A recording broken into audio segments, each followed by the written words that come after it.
जावेद मलिक साहब, शरह सूद में 1% इजाफे का ऐलान कर दिया। स्टेट बैंक ने मुश्किल फैसले लेने का इंदिया पहले ही दे दिया था। अब आप क्या समझते हैं कि मुआशी मुश्किलात तो पहले ही बहुत ज्यादा हैं, मजीद क्या मुश्किलात बढ़ने जा रही हैं?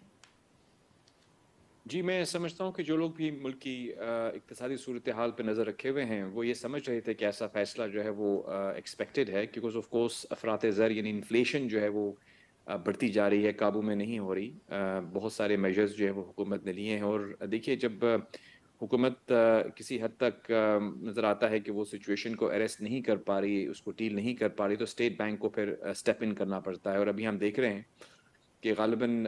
इंटरेस्ट रेट जो है वो 17% के करीब ले गए हैं। ये मेरी मेरी इन्फॉर्मेशन के मुताबिक तकरीबन आई थिंक 20 साल हो गए हैं, आई थिंक 20 साल से भी ज़्यादा इस लेवल पर इंटरेस्ट रेट नहीं था।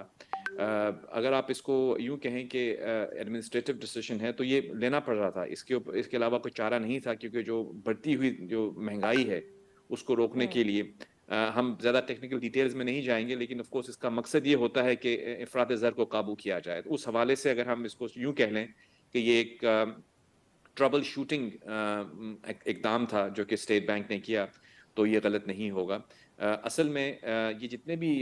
स्टॉप गैप मेजर्स किए जाते हैं, आप ये समझ लें कि ये पैबंदकारी होती है। कहीं नहीं, खुदा न खास्ता आपके अगर जिस्म पे कहीं जख्म हो, उस पर आप किसी हद तक मरहम पट्टी करते रहें, तो वो उसका टेम्परेरी सोल्यूशन तो होगा, लेकिन असल में आपको उस कोर पे जाना पड़ेगा कि वो कोर क्या है जिसकी वजह से ये जख्म पैदा हुआ है। हमारे मुल्क के इस वक्त अगर इकोनॉमी के अंदर जो मैं समझता हूँ कि अगर हम ये कह लें कि ब्लीडिंग इकोनॉमी है, उसका अरेस्ट करने का, उसको रोकने का एक ही तरीका है, वो हमारी इनकम को यानी हमारे एक्सपेंसेस को कम करना है और हमारी इनकम को बढ़ाना है, यानी तजारत को फ़रोग देना है, सरमायाकारी को लेकर आना है। ये वो सारे लॉन्ग टर्म मेजर्स हैं जो करने के लिए हमारे लिए बहुत ज़रूरी है तमाम इकोनॉमिस्ट के नज़दीक कि IMF प्रोग्राम को जो है वो मज़ीद प्रोलॉन्ग ना किया जाए, और जो भी शराइत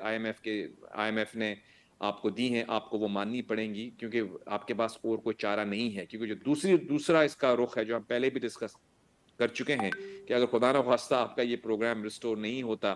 तो आप कहीं डिफ़ॉल्ट की तरफ ना चले जाएँ। तो मैं समझता हूँ ये जो फ़ैसला था, ये फ़ैसला तो इनएविटेबल था, यानी ये होना ही था। लेकिन हुकूमत को बहुत तेज़ी से एक्ट करना पड़ेगा, और मैं समझता हूँ, जहाँ तक मेरी इन्फॉर्मेशन है और जो मेरी 1-2 बहुत ही कलीदी लोगों से बात भी हुई है, जो कि हमारी मुल्क की इकॉनमी को देख रहे हैं, उसके करता धरता हैं, उनके बकौल यानी बहुत ही हाई लेवल पर ये फैसला कर लिया गया है कि अब हमें IMF के प्रोग्राम की तरफ जाना है, और उसके हवाले से जो है तकरीबन तमाम जो लवाजमात हैं वो पूरे किए जा रहे हैं। और मेरी नज़र में शायद ये जो डिसीजन लिया है स्टेट बैंक ने, ये भी उसी सिलसिले की एक कड़ी हो। अल्टीमेट गोल यही है कि मुल्क के अंदर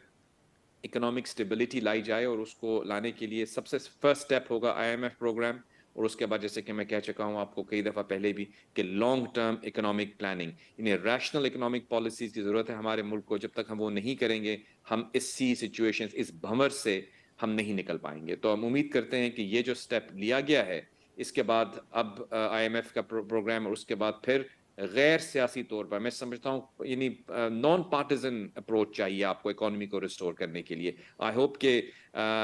मीर साहब भी और सना भी एग्री करेंगे, और देखने वाले भी, कि हमें इस इकोनॉमी को बिल्कुल गैर सियासी अंदाज में आगे लेकर चलना है। अगर हम प्योरली अपने मुल्क की इकोनॉमी को रिस्टोर करना चाहते हैं, तो हमें इस वक्त नॉन पार्टिजन इकोनॉमिक पॉलिसी की ज़रूरत है, जिसको आप चार्टर ऑफ इकोनॉमी कह लें, कोई और नाम दे लें, लेकिन गैर सियासी होकर मुल्क के मफाद के अंदर 10 या 15 साल की प्लानिंग करने की जरूरत है आफ्टर IMF प्रोग्राम। तभी हमारे मुल्क की इकोनॉमी जो है वो रिस्टोर हो पाएगी मेरी नजर में।